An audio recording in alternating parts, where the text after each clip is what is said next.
Olá, estamos começando mais um episódio do Que Passa, um programa de divulgação científica da UNILA que busca discutir os acontecimentos à luz da ciência. Eu sou o Luiz e estou aqui com meus colegas Roberta e Jackson para conversar sobre a volta do Talibã ao poder no Afeganistão. E no programa de hoje temos como convidado o professor Mamadou Alfa Diallo. Professor, se apresenta para nós, por favor. Meu nome é Mamadou Alfa Diallo, sou professor da UNILA, do curso de Relações Internacionais, e a minha formação é na área de doutorado em estudo estratégico, mestrado em ciência política e graduação em administração. Hoje eu atuo na área de análise das relações internacionais contemporâneas, trabalhando as regiões da África, Ásia, Oriente Médio e América Latina no que tange a conflitos e processos de integração regionais. Professor, para começar a nossa conversa, a gente queria entender por que o Talibã conseguiu retomar o controle do país de forma tão rápida? Primeiro, eu acho que a gente vê com rapidez a retomada do poder no Afeganistão, porque a gente somente enxergou a partir do momento da saída dos americanos. Ou seja, esse processo que culminou na retomada do poder e na saída do governo afegão com os americanos, acho que é um processo longo, é um processo que me parece que é o Talibã, por mais que a presença não desmobilizou o Talibã. Então, parece que muito tempo atrás, acho que o governo, os americanos, o governo afegão, eles controlam certamente as grandes cidades, mas o Talibã continuou controlando grande parte do território. E do outro lado, você tem uma certa... Tem que lembrar que o Talibã, a luta que eles fazem é, ao mesmo tempo, uma luta de independência, de libertação nacional, e por isso que eles têm um apoio popular muito grande. Eles têm uma aceitação dentro da sociedade afegã muito grande e por isso que muito rápida eles têm uma certa uma aceitação regional também. Me parece que o Paquistão foi fundamental para a retomada, para a manutenção da mobilização do Afeganistão. Então, os analistas, próprios analistas americanos, eles destacam, aqui eu cito o Foreign Affairs, eles dizem que o Talibã lutam pela fé, pelo paraíso e pelo paraíso, o exército e a polícia lutam por dinheiro. Então, quando você pega também do ponto de vista da ideologia, do ponto de vista por que estão lutando, me parece que eles têm muito mais tranquilidade em permanecer na luta, eles têm muita convicção que sempre a vitória virá. Eu acho que isso, essa psicologia militar, acho que ela contribuiu para a retomada e a retomada do poder no Afeganistão. Então, aqui ele vai continuar a citação, já vou parar por aí. Depois ele vai dizer como o exército e a política podem competir com o Talibã. O Talibã teve uma vantagem na inspiração. Muitos afegãos estavam dispostos a matar, a ser mortos em nome do Talibã. Isso fez toda a diferença. Isso é Foreign Affairs que está de 2021, recentemente publicado. Então, aqui estou fazendo uma tradução meio que espontânea, mas é dizer que é uma guerra que, certamente, o Talibã, ele, por mais que ele teve uma certa... que ele foi acuado em um primeiro momento, entre 2001 e 2003, depois, me parece que eles continuaram mobilizados. Então, essa mobilização e a própria aceitação é um primeiro ponto que me parece fundamental para a gente entender por que essa chegada agora pareceu tão rápida. O outro elemento é que parece que os americanos eles conseguiram os primeiros objetivos da invasão, que é, em um primeiro momento, expulsar o Talibã do poder. Conseguiram expulsar o Talibã. Segundo momento, eliminar, prender e liquidar o Osama Bin Laden. Também foi conseguido, não tão rapidamente, mas aconteceu em 2011. Mas havia um terceiro ponto que, recentemente, a entrevista do Biden, ele nega esse terceiro ponto, que era desenvolver, estruturar, reconstruir o Afeganistão. Essa reconstrução, ela não aconteceu. Ela não foi feita. Ela não teve uma preocupação dos americanos. Então, isso vai levar a população a desacreditar, a enxergar aquela presença. Então, isso vai, apesar de muito dinheiro ser injetado, ter sido injetado dentro do país. Então, o dinheiro que vai entrar vai também fomentar uma corrupção muito grande. E esses dias, uma conversa que tivemos sobre o assunto, me parece que esse dinheiro, essa corrupção, ela favoreceu também, direta ou indiretamente, o Talibã. Será que o dinheiro americano que foi injetado não foi parar nas mãos do Talibã? Então, esses são alguns pontos que me parecem bastante importantes para a gente entender essa presença, essa recuperação, porque todas as grandes cidades,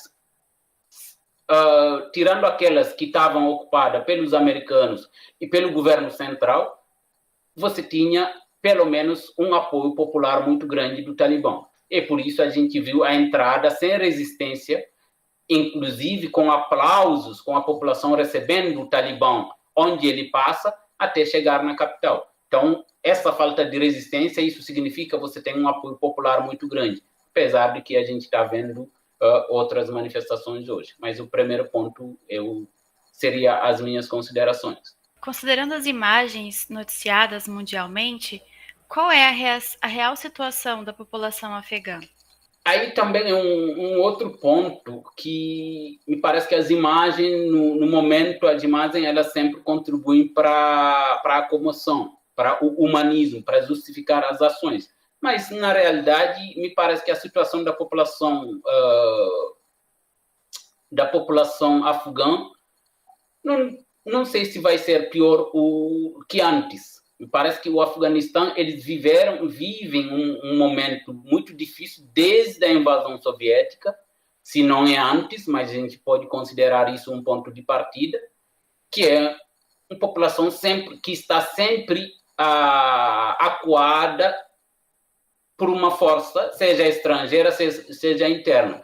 Então, do ponto de vista da violência, da violação dos direitos individuais, eu acho que é uma população que vem sofrendo com isso. Então, isso me parece que não vai ser pior. Eu não acredito que o Talibã atualmente, que chega no poder, vai transformar a vida desse cidadão mais caótico. Acho que a situação da população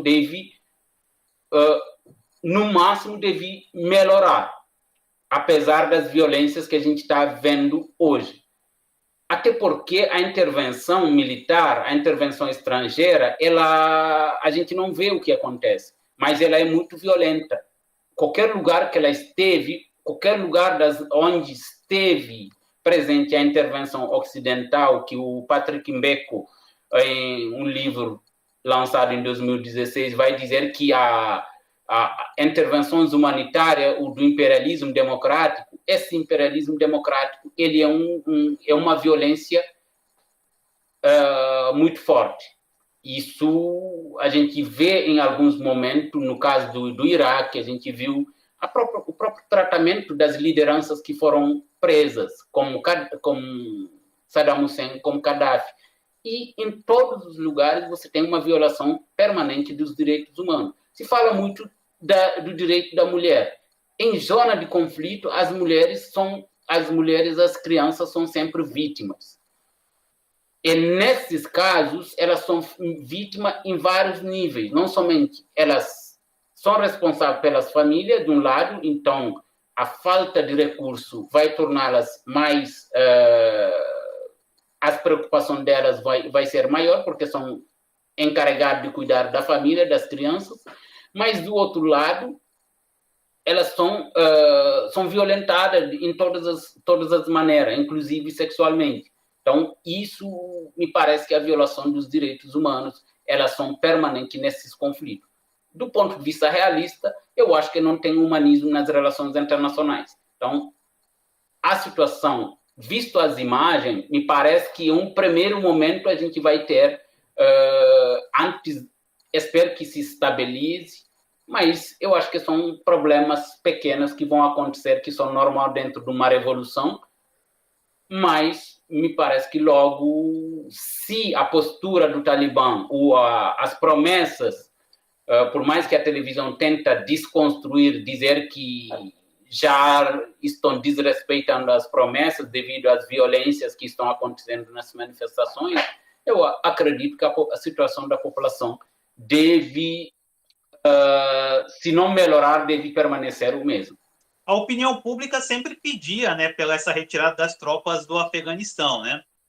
E aí agora os Estados Unidos tirou. Eu queria saber se essa reação americana já era esperada, né? E como que ela está sendo, e se eles são realmente os grandes responsáveis pelo que está acontecendo lá no país, né?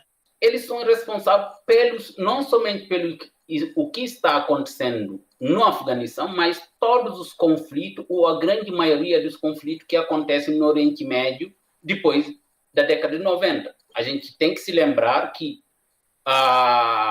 os conflitos que a gente está vivendo atualmente começam no despertar, vamos dizer assim, da unipolaridade, ou da hegemonia americana, da vitória dos americanos sobre os soviéticos na década de 90. E se alguns esperavam o fim da história, no sentido, no fim dos conflitos, o que a gente vai ver é o agravamento dos conflitos. Esse agravamento dos conflitos começa pela intervenção, pela tempestade do deserto da década de 90 e 91, a invasão do Iraque. Obviamente, Saddam Hussein ele vai provocar isso porque ele mesmo vai invadir o Kuwait. Mas, a partir dali, a gente vai ver que as guerras elas vão pulando de uma área geográfica a outra, mas nunca cessaram. E dentro desses conflitos, obviamente, os Estados Unidos é o grande responsável, porque são eles que vão mandar soldados, mas também são eles que mantêm, que apoiam grupos internos A ou B. Lembrando que a grande maioria da resistência ou da busca de uma imposição de força dos Estados Unidos ou do Ocidente nesses países é uma tentativa de controlar a independência e a autonomia desses estados. Então, eu diria que os Estados Unidos têm responsabilidade sobre o que acontece no mundo e sobre o que acontece no Oriente Médio. Isso do ponto de vista político, do ponto de vista econômico, do ponto de vista militar. Então, isso hoje, grande parte dos analistas, inclusive americanos, eles acreditam que tudo isso é fruto de políticas equivocadas da superpotência. Então, eles vão desenvolver vários conflitos, guerras que eles chamam guerras justas, o Jeremy Schill vai chamar de guerras sujas, que eu concordo, porque são guerras sujas que vão ser empreendidas, mesmo a guerra global ao terror, ela vai se alastrar no mundo inteiro, mas ela não vai... Enfim, até hoje os Estados Unidos não explicou para o mundo qual foi o resultado, qual foi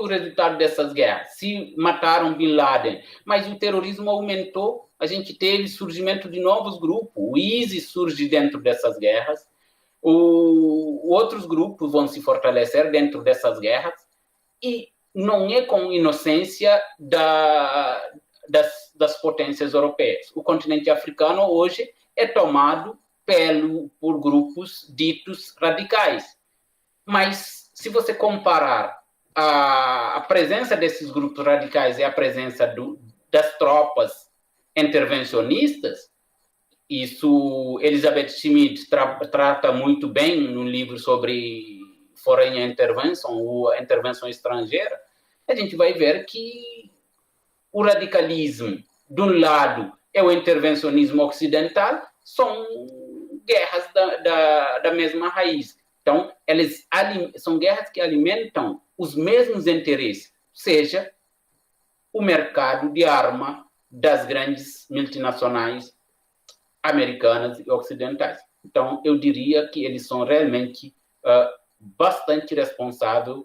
Eu acho que, infelizmente, você passa de um erro em cima do outro. Não está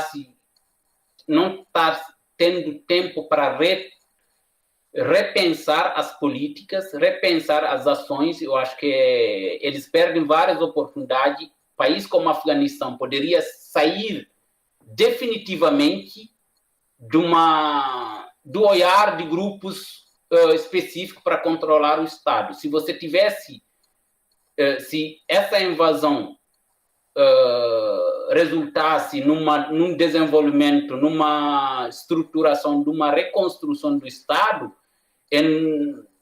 você cria espaço de bem-estar social, a população, mesmo os talibãs que vão tentar tomar o poder, eles achariam suas contas nessa reconstrução. Então, não teria uma possibilidade de conflito. No Iraque foi a mesma coisa. Todos os países onde você teve a intervenção estrangeira, a gente vai ter depois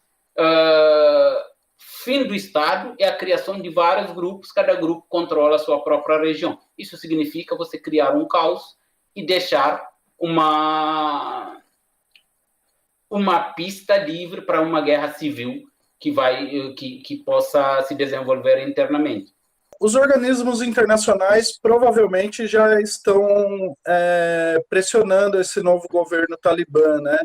Essa nova postura de um governo mais, digamos, menos rígido do que foi naquele governo de 96 a 2001, já é fruto dessa pressão internacional. Como vão ficar as relações internacionais com esse, não sei se a gente pode chamar esse novo Talibã, né? Esse novo governo talibã no Afeganistão? Podemos dizer que essa postura que está aparecendo, a mídia está usando o Talibã mais moderado, eu acho que tem um pouco da pressão internacional, mas tem um pouco também de uma leitura que o Talibã faz da conjuntura internacional, do sistema internacional. O Talibã não está isolado do sistema internacional. Então, eles sabem muito bem, o contexto da década de 90 era um contexto que as violências como aquelas perpetradas, praticadas pelo Talibã no Afeganistão, existiam em vários outros países, inclusive com a participação ou com a conivência ou a incapacidade das organizações internacionais como as Nações Unidas. Somente para lembrar, a gente tem que... eu falei do Iraque, mas a gente tem que se lembrar das guerras civis africanas. Na época, a gente teve Ruanda, Burundi, com uma participação direta. Inclusive, a França acaba de reconhecer a participação deles no genocídio ruandês. Então, aquele contexto de fim da Guerra Fria, essas violências era certamente uma continuação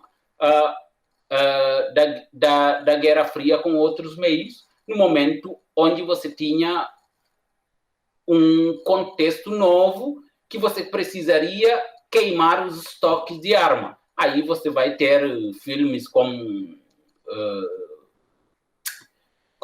se chama, o Senhor das Armas, invadindo o mundo. Então, a violação essa violência, essa postura, ela era quase que normal na década de 90. Depois disso, a partir de 2005, a gente tem uma outra situação do sistema internacional. Eu acho que as organizações internacionais, eles estão pressionando, sim, mas o próprio comportamento americano ou das grandes potências muda a partir de 2005. Tem um documento do Gene Sharp, que é um dos diretores do Instituto Einstein americano, ele vai elaborar um documento sobre mudança de regime sem violência, ou com uso de menos violência. Então, isso já vem sendo praticado. Alguns analistas chamam de revoluções coloridas que aconteceram no leste europeu, entram nessa perspectiva. A própria Primavera Árabe entra nessa perspectiva de mudança sem violência, que eles chamam de mudança sem violência, porque, na verdade, é menos intervenção, menos presença das forças internacionais. Presença à distância, porque eles ficam apoiando logisticamente e do ponto de vista da internet. Então, tudo isso faz com que o Talibã hoje, vocês viram as entrevistas dos Talibã, quem falou com a imprensa, todos eles falam o inglês, respondem em inglês, isso mostra como que eles estão atentos ao que está acontecendo no sistema internacional. Então, me parece que a moderação ela é normal. Eles vão ter que seguir essa onda, se inserir nesse contexto para poder ser aceito no sistema internacional. Mas também a gente tem outros elementos. Se a ONU está ali, ou as organizações internacionais, mas também você tem os supostos aliados, aqueles que vão legitimar o governo. Sem reconhecimento do sistema internacional, o Talibã não vai poder resistir. Então, por isso que me parece que quando você tenta convencer países como China, como a própria Rússia, o Irã está ali, todos esses países eles precisam provar o contrário para o sistema internacional e mostrar que eles não são contrários à dita democracia. Obviamente, certamente uma outra democracia que é diferente da democracia ocidental, que me parece que não está dando o efeito que a gente espera de uma democracia. Então, a discordância a atuação desses atores podem levar o Talibã a se comportar como uma nação dentro das normas, dentro dos padrões do sistema internacional hoje. Mas também a gente pode ter uma outra possibilidade. Se houver, como me parece estar tendo com as manifestações atuais, se houver uma aplicação dessas premissas de intervenção ou de guerra, de mudança de regime sem violência, ou seja, se o Ocidente, os americanos e seus aliados, porque lembrem-se que os americanos estavam ali, mas estava a OTAN, eles estavam juntamente com a OTAN. Se eles tentarem desestabilizar o Talibã sem intervir, isso significa fomentar manifestações internas, fomentar conflitos internos.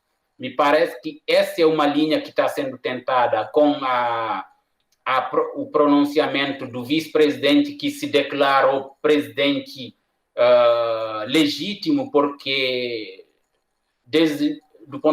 visto que o presidente fugiu, as manifestações de rua parece que foram incentivados, ou pelo menos organizados com o grupo que está atrás desse vice-presidente, e se isso acontecer com o apoio das potências internacionais, a gente pode transformar o país em um outro cenário de conflito, como foi na Síria.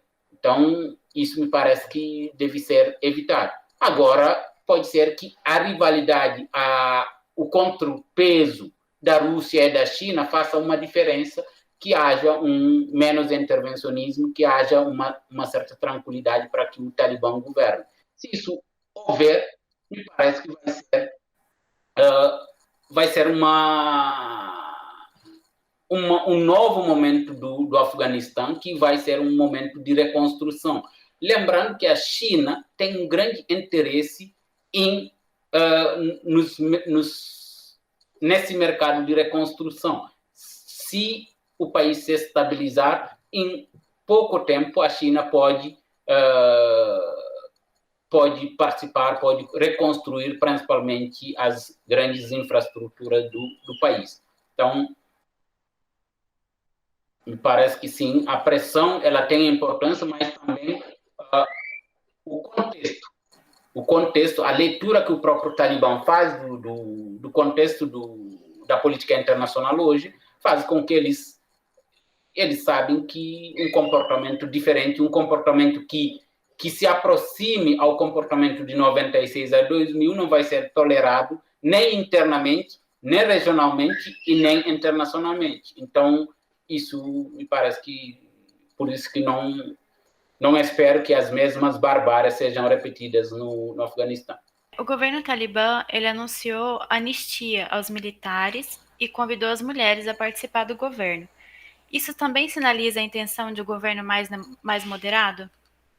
Parece que o Talibã hoje, se eles, tirando esse contexto que eu acabei de dizer, que eles têm que se inserir dentro desse contexto, um Afeganistão fora do sistema internacional não vai ser um Afeganistão sonhado pelo Talibã.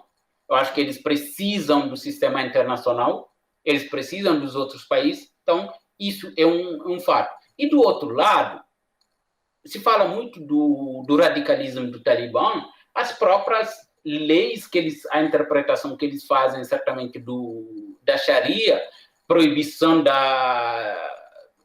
o Corão, o islamismo, a primeira surata, o primeiro versículo do Corão é leia, ou seja, busquem conhecimento. Iqra bismi rabbikal ladzi khalaqa. Então, não é eles proibirem meninas ir à escola, isso é contra a religião. Então, me parece que quando eles convidam mulheres, quando eles se comprometem, também eles não estão fazendo nada que não seja prevista na lei islâmica. É uma coisa que o respeito à mulher, o respeito ao conhecimento para todos e as diversidades, isso faz parte das leis islâmicas. Então, me parece que esse governo que eles estão tentando é mostrar que também eles estão mais conscientes das possibilidades que eles têm. E o outro elemento, eu acho que é uma forma de se distanciar de práticas que continuam sendo veemente condenadas pelo sistema internacional, como o comportamento do ISIS, por exemplo. Como que você vai diferenciar um governo autêntico, um governo que seja reconhecido no Afeganistão, com um grupo que age de uma forma clandestina, como o ISIS, por exemplo? Eles não podem se comportar do mesmo jeito. Eu acho que é por isso que eu espero que seja um governo moderado. Não espera que seja uma democracia ocidental. Eu acho que isso é muito longe disso. Certas coisas vão ser vistas como radicalismo, por exemplo, se eles imporem o uso do véu às mulheres, que na verdade a grande maioria das mulheres afegãs que são muçulmanas usam. Agora tem uma outra, porque o véu é uma coisa, a burca é outra coisa, você tem todo um debate ali, porque a burca é somente usada naquela região, alguns países, o véu é cobrir o cabelo até aqui, deixar só o rosto. Então, também um debate dentro do mundo muçulmano, mas me parece que é um Talibã que vai, que vai estar inserido no seu tempo, estar inserido no sistema internacional atual, e para isso eles têm que ser moderados, não tem como ser outro. A ascensão do Talibã pode significar aí uma nova crise mundial na questão dos refugiados irem para a Europa? Sim e não. Sim, se o país não for estabilizado, se essas promessas do Talibã não forem respeitadas, ou então se o Ocidente tentar desestabilizar de uma forma ou de outra, se não houver um país modernizado, um país onde as pessoas consigam o ganho-pão deles, você vai ter a crise humanitária ela vai continuar. Porque tem que se lembrar que a crise humanitária, a crise dos refugiados, ela não é causada somente pelo conflito. O conflito é o estopim, é o momento que... Mas ela é causada pela pobreza, ela é causada pela falta de emprego, ela é causada pelas condições, pelas mudanças climáticas, que são condições que são desfavoráveis à população rural, principalmente. E Afeganistão é um país rural. Então, se você não tiver um Estado presente, um Estado que consiga dar uma certa modernização do Estado para que possa criar renda, criar emprego, criar condições de vida, você vai ter uma população, a população vai continuar fugindo, vão aproveitar a situação, vão tentar ganhar a vida em outros lugares. Agora, se tiver essa estabilização, por mais que seja minimamente aceitável, um Talibã comprometido a ser um pouco moderado, e você tiver uma reconstrução do país, por exemplo, você criar um mercado de obra, de infraestrutura, e automaticamente você cria emprego, por exemplo, se a China, a Rússia, esses países que são mais próximos, que parece estão aceitando o Talibã voltar no poder, pegar esses mercados, você pode criar um mercado de trabalho que, inclusive, poderá fazer um fluxo contrário, migrante de outros países da região buscarem o Afeganistão como um lugar onde podem achar emprego, onde podem ganhar a vida. Vocês se lembram onde tem, se vocês olharem a história da Copa do Mundo, por exemplo, onde foi organizado, sempre você tem um aumento do fluxo migratório. Vocês pegarem, no caso do Brasil, a chegada dos senegaleses no Brasil, isso começa de uma forma muito forte a partir de 2000. Obviamente, a combinação de vários fatores. Crise internacional, econômica internacional é na Europa, que vai afetar, mas, do outro lado, havia essa perspectiva com a Copa do Mundo vai ter muitas possibilidades de trabalho. Isso pode acontecer no Afeganistão, a gente ter gente buscando migrar para o Afeganistão em vez de buscar sair. Mas tudo isso vai depender da estabilidade e da funcionalidade do Estado. Se isso não acontecer, obviamente, a crise humanitária ela pode continuar acontecendo. E não adianta a Europa tentar fechar as fronteiras, você vai ter a imigração, ela vai acontecer do mesmo jeito. Eu queria voltar nessa sua fala, o senhor falou sobre os interesses da China e da Rússia na região, né?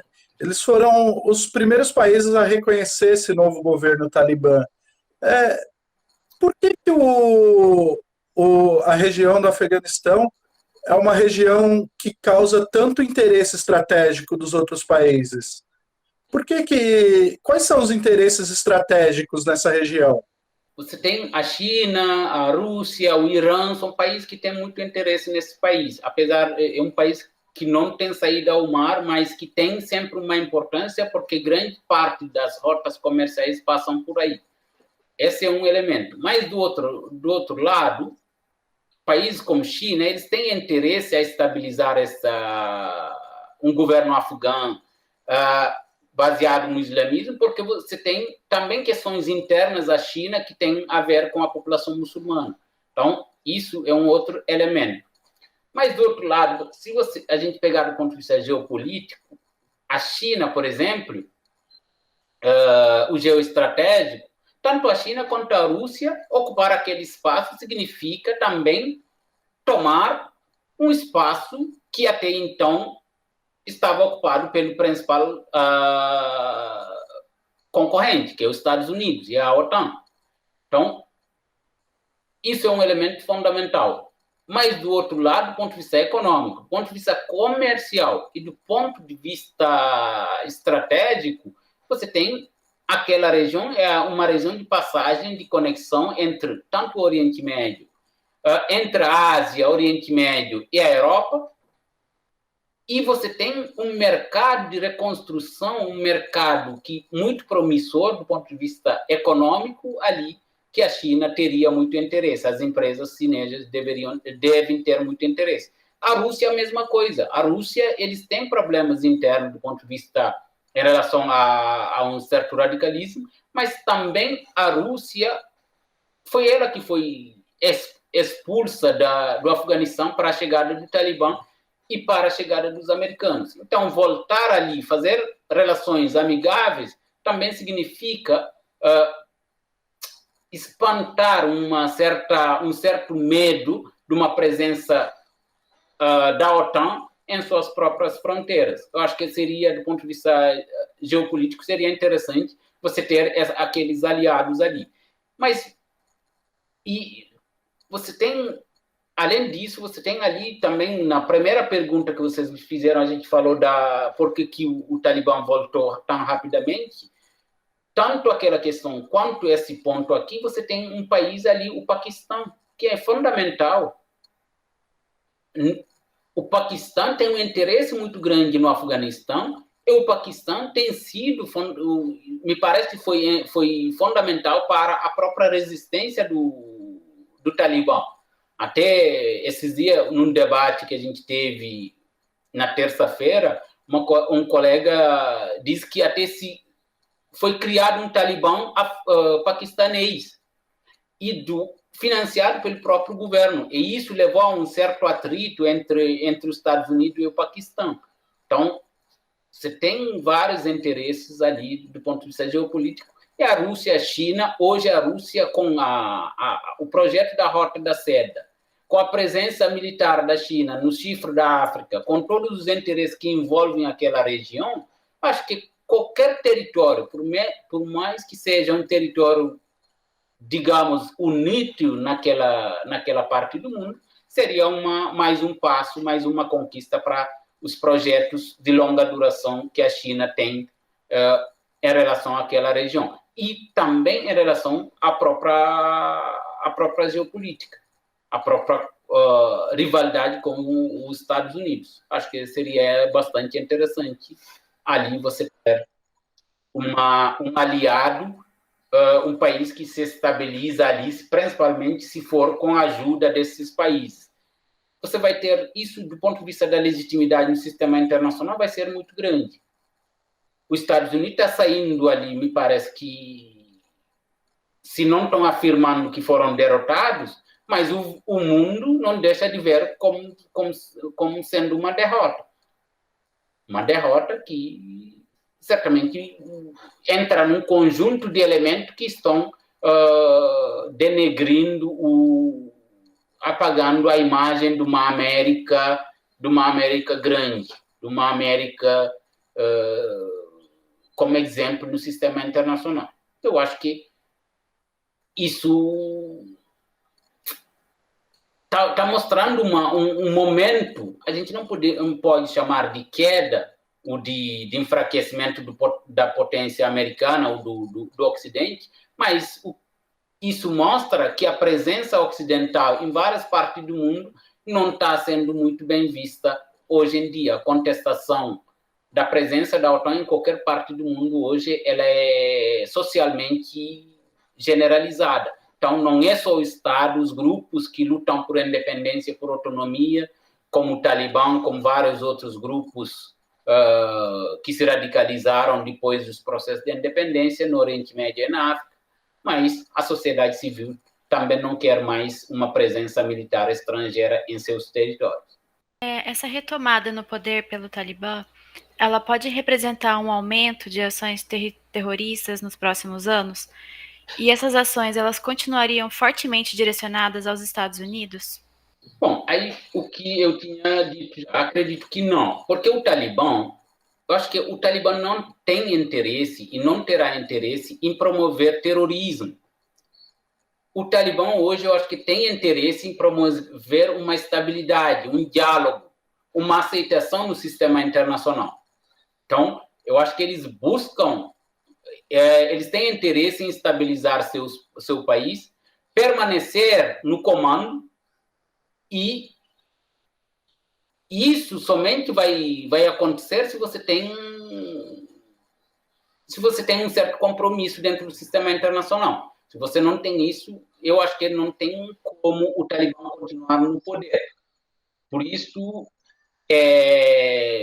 até valeria lembrar que a origem e alguns desses fatos que justificaram e motivam o surgimento desse Talibã, o do terrorismo islâmico, o dito islâmico, é a busca de autodeterminação. Então, a busca de autonomia, a busca de independência, porque a maioria das vezes, quando a gente fala do terrorismo islâmico, do radicalismo de Oriente Médio e da Ásia Central, a gente esquece que muitos desses movimentos, obviamente, eles mudaram de natureza, eles se transformaram, muitos constituem grupos de luta pela independência, pela autonomia. Então, é a continuação de uma guerra colonial que não acabou, porque o Estado se forma, mas continua sendo dependente e condicionado pela presença das antigas potências coloniais. Então, nesse sentido, me parece que o Talibã não tem interesse em promover terrorismo, acho que tem interesse em se proteger, em se legitimar no sistema internacional. Nesse sentido, um terrorismo, aceitar grupos ou movimentos que se organizem em seus territórios seria um tiro no pé. E, do outro lado, me parece que com a autonomia, eles não têm mais por que querer atingir os americanos.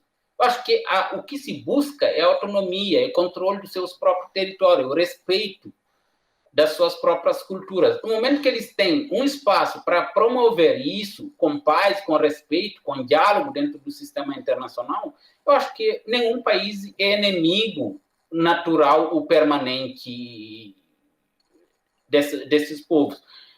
O Ocidente, que se apresenta como inimigo do Talibã ou do mundo muçulmano, isso não me parece uma coisa totalmente verdadeira. Então, parece que há interesses que estão em disputa, entre esses interesses, a soberania, o Estado, a autonomia e o controle desse território. No momento que os Estados Unidos, que os países ocidentais aceitem, reconhecem e não tentem desestabilizar ou lutar com outras formas contra esse Talibã, o Talibã também não vai ter interesse em atacar os Estados Unidos ou qualquer outro país ocidental. Ao contrário, vão tentar selar a paz. O Gaddafi, antes de ser morto, ele tinha visitado em todas as capitais europeias, ocidentais. Ele tinha aceito todas as condicionalidades da Europa, porque ele queria fazer a paz com a Europa. Só que ele não percebeu que isso foi um grande erro, porque essa aproximação permitiu que esse Ocidente se organize, não somente de fora, mas internamente a Líbia para conseguir derrubá-lo, inclusive com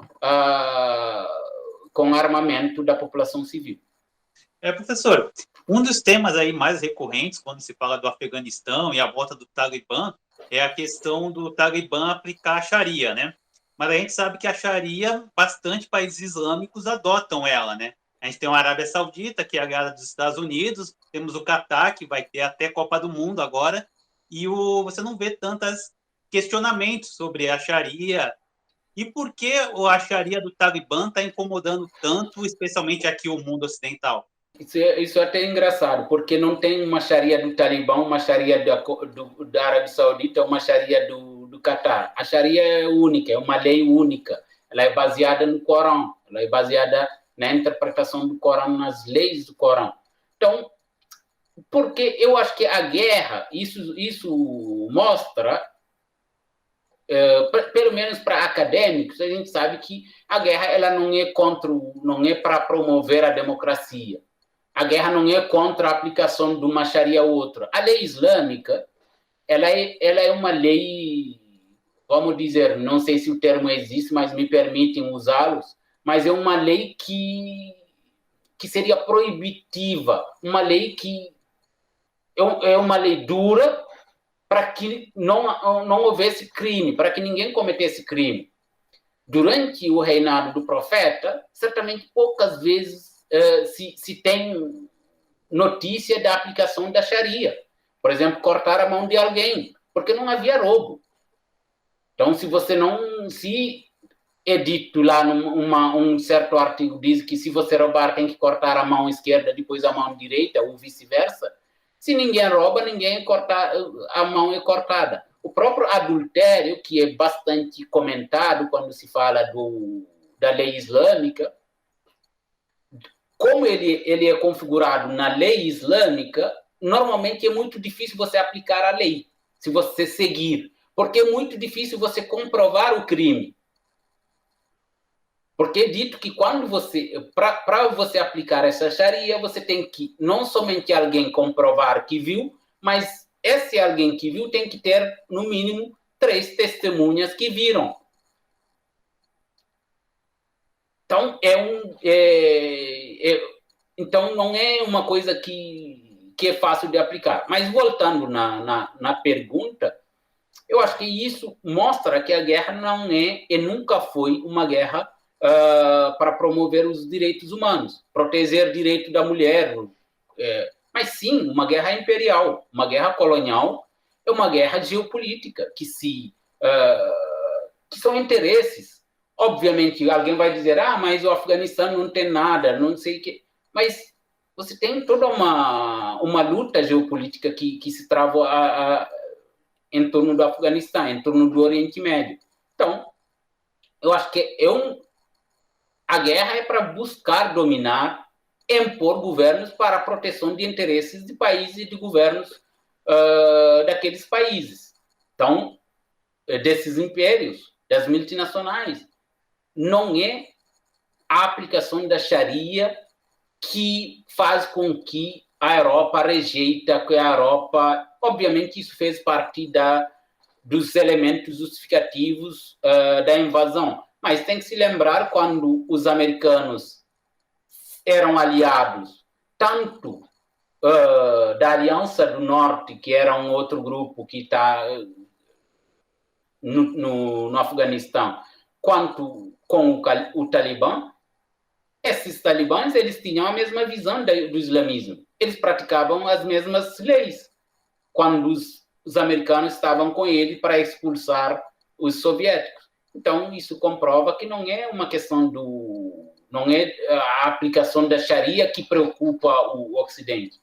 Não, é ter governos que não são aliados, que são concorrentes e que certamente, de alguma maneira, podem prejudicar os interesses imperiais, os interesses geopolíticos desses países. Então, não acredito que seja...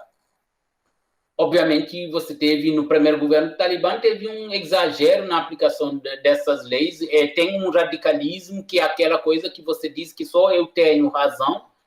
A lei, seja ela do Sharia ou das leis ocidentais, a gente vê nossos ministros do Supremo Tribunal Federal discutindo todas as vezes sobre leis que são claras, que são escritas na Constituição, mas a interpretação, toda vez, você vê votos divergentes dos ministros, porque a lei é assim. Então, por que eu estou dizendo isso? Porque quando o Talibã chega, diz que a lei é aquela ali, como eles entendem, somente aquilo ali que é verdade, aí você tem um problema.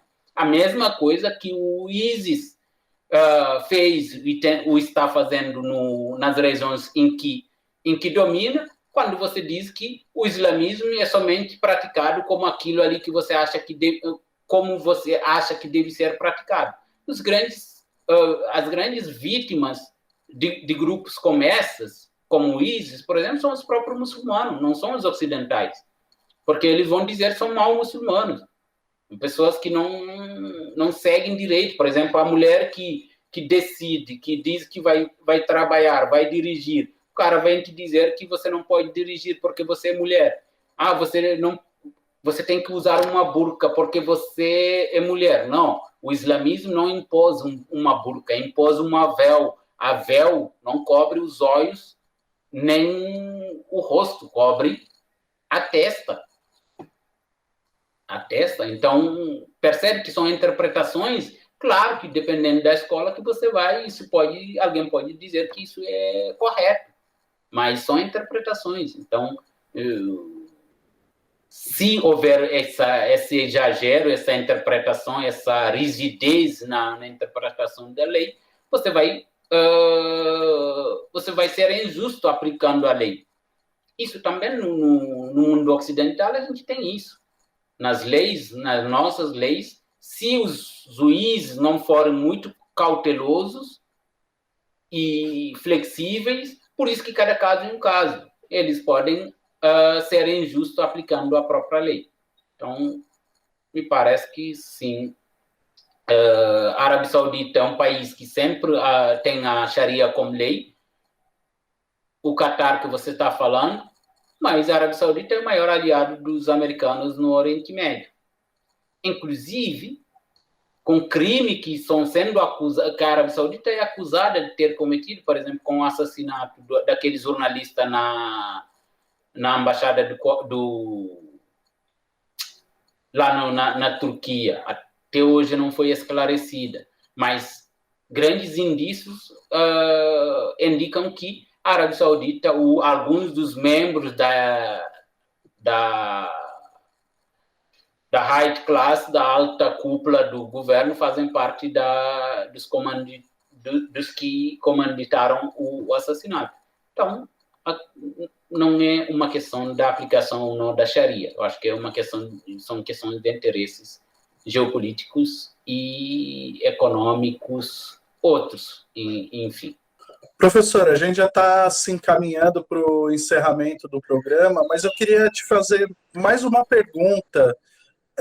O senhor falou bastante sobre a intenção do Talibã de estabilizar o país, mas, historicamente, o Afeganistão é um país de cultura tribal, né, de vários líderes. Nessa vontade de estabilizar o país, como está a liderança do Talibã? Ela é uma liderança una ou ele ainda ou esse governo ainda está tendo que lutar para criar uma estabilidade interna? Isso já está definido entre eles? Se está definida, eu não saberei te dizer, mas se a gente olhar os acontecimentos, se você olhar o mapa da ocupação, da dominação, da reconquista, isso parece indicar que o Talibã ele tem uma grande aceitação. E não achar que o Talibã é um grupo único, é um grupo principalmente étnico, grande parte na academia a gente fala de etnia, porque a etnia tal é maior. Não acredito que seja uma questão, independentemente da etnia, no Afeganistão eles são muçulmanos, e grande maioria são muçulmanos. Então, e as lideranças, e você tem o islamismo com religião, mas você tem a tradição, o Afeganistão também, as culturas locais que têm uma importância muito grande. E me parece que internamente você tem um respeito dentro dessas divisões. E o Talibã não me parece que ele teria problema com algum tipo de tribo, alguma resistência étnica, tribal, regionalista. O que a reconquista comprova ou mostra, pelo menos por uma interpretação aqui, a gente está fazendo uma interpretação conjuntural, somente a história vai dizer, mas isso me parece que mostra que o Talibã tem uma grande aceitação. Inclusive, tem pesquisas com dados que mostram que no interior do país o Talibã sempre teve uma aceitação. E recentemente, esse governo Talibã, esse governo do Afeganistão que acaba de sair, na tentativa de recompor suas forças militares e forças de segurança, você tinha uma falta de candidatos. Só que o Talibã, as tropas do Talibã, segundo os dados apontados por um colega na conversa que nós tivemos, essa conversa está no YouTube, na semana passada, no no grupo de pesquisa, um grupo de pesquisa nosso aqui da UNILA, ele diz que o Talibã passou de 60 mil em cerca de 2007, 2005 a 2008, de 60 mil soldados ou tropas que estavam ali conhecidamente como membro, para 200 mil. Então, enquanto que você tem, se havia uma previsão de cerca de 40 mil ou 60 mil soldados, tropas para o país do Afeganistão, com a ajuda dos americanos, você não teve mais que 26 mil alistados e formados. Então, isso significa, voltando no primeiro texto que eu li, na primeira citação que eu li para vocês, isso significa que mesmo você tem uma aceitação muito grande do Talibã dentro do Afeganistão. Então, não acredito que as lideranças locais sejam um grande problema. Eu acho que sim, vai haver um diálogo, uma negociação que já tinha sido iniciada no governo anterior. Um certo power sharing do governo, das responsabilidades ali, incluindo os grupos, as lideranças regionais e locais. E o Talibã vai ser, inclusive o Talibã a um dado momento queria participar nos últimos tempos do Bush, que vai se opor a essa participação do Talibã. Certamente esse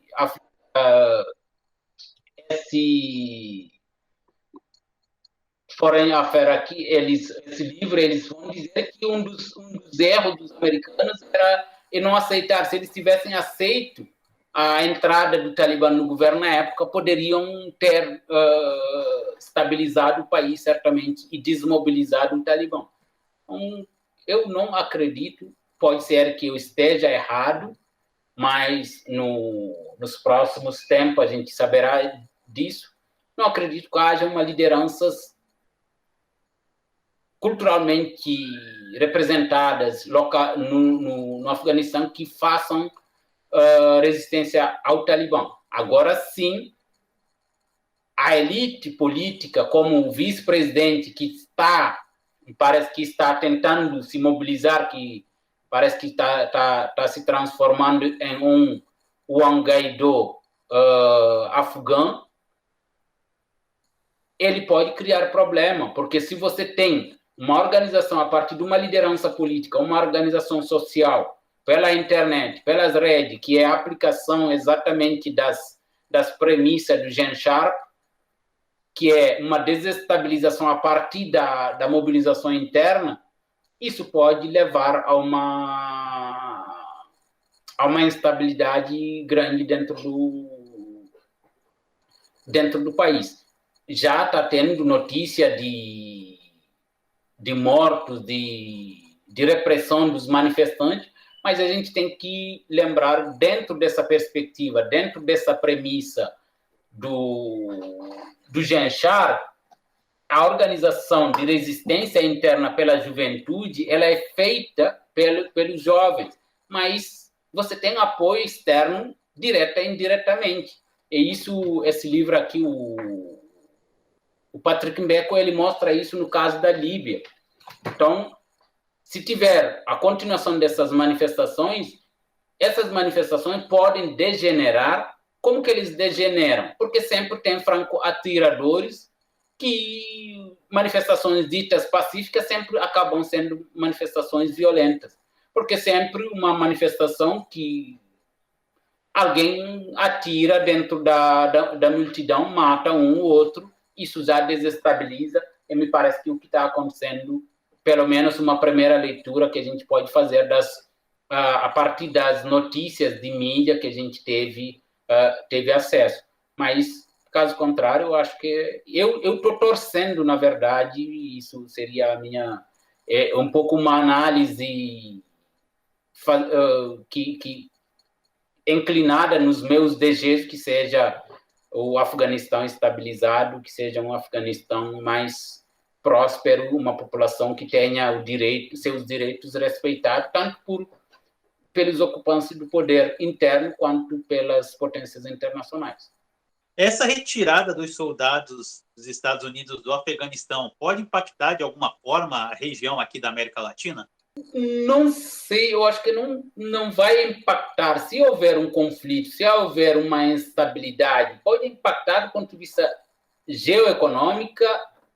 Esse problema que está lá afeta a gente. A gente viu já, por exemplo, se você tiver uma instabilidade, você pode ter uma mudança nos preços do petróleo, você tem isso vai afetar, você tem um efeito cascata. Eu acho que do ponto de vista econômico, uma instabilidade, uma estabilidade, o que acontece lá pode afetar as bolsas de valores, pode afetar os preços, pode afetar a nossa vida, direta e indiretamente. Agora, a retirada de soldados americanos por si, eu não vejo como isso afeta a América Latina, porque não vejo uma possibilidade da necessidade de uso desse soldado, por exemplo, por um país latino-americano. Apesar das encrencas que nós temos, países como Venezuela, como Cuba, a gente viu ultimamente uma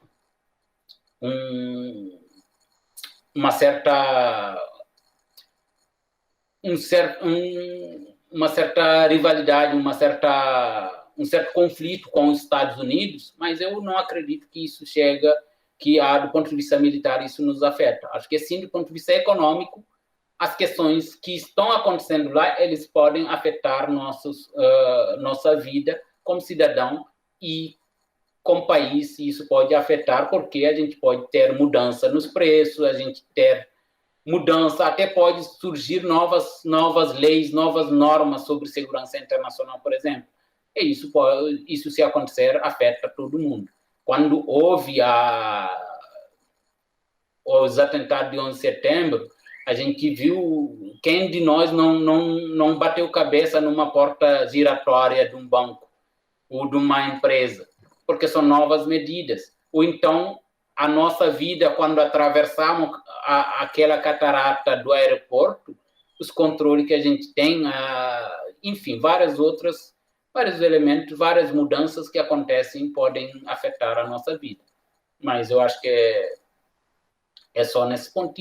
Espero que isso seja do ponto de vista positivo, que seja o resgate da economia internacional, uma forma de estabilidade, de tranquilidade e de confiança mútua dentro do sistema internacional, porque aí a gente tem um espaço para melhores condições de vida, não somente para a população do Oriente Médio, mas também para a América Latina. Se houver instabilidade lá, só para terminar, a gente pode, como que isso, de um outro jeito, pode afetar aqui a migração. A gente pode, principalmente em Foz do Iguaçu, a gente pode ter vários afegãos procurando vir para cá. E isso vai ter um impacto positivo e negativo. A gente viu várias entrevistas, eu assisto TV sempre, de afegãos que moram em São Paulo, que moram em várias cidades do Brasil. Então, essa presença, inclusive eu vi alguns que foram buscar seus filhos agora. Então, dependendo da situação lá, a gente pode ter o aumento da própria migração aqui. Isso não significa necessariamente que é negativo, isso pode ser muito positivo.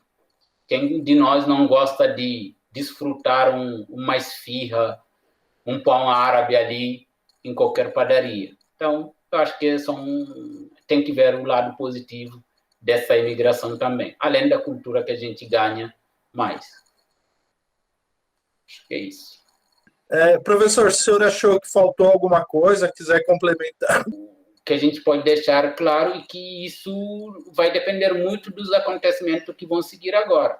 Acho que a gente está muito em cima dos eventos, as coisas são muito recentes, mas tudo que a gente prevê, que a gente vai projetar aqui, vai depender dos acontecimentos reais e no tempo e no espaço que a gente vai saber se realmente isso se concretiza. Agora sim, a retomada do poder no Afeganistão não me parece ser uma surpresa, como foi apresentado pela mídia, porque apareceu para a gente de uma forma muito rápida.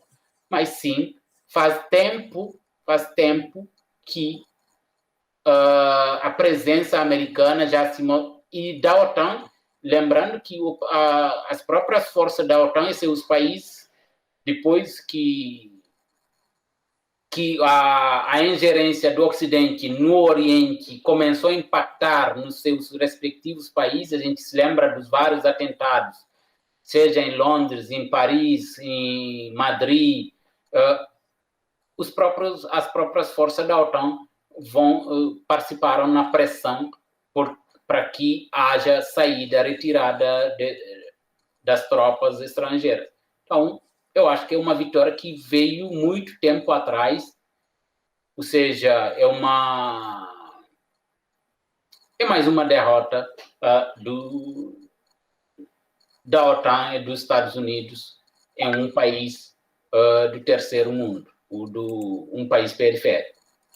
Então, gente, muito obrigado pela conversa. Eu acho que pedir para as pessoas que vão assistir esse vídeo que curtam o canal da UNILA e que mandem perguntas. Estaremos à disposição para responder no que a gente puder. Caso contrário, sempre há especialistas, há pessoas para responderem essas perguntas.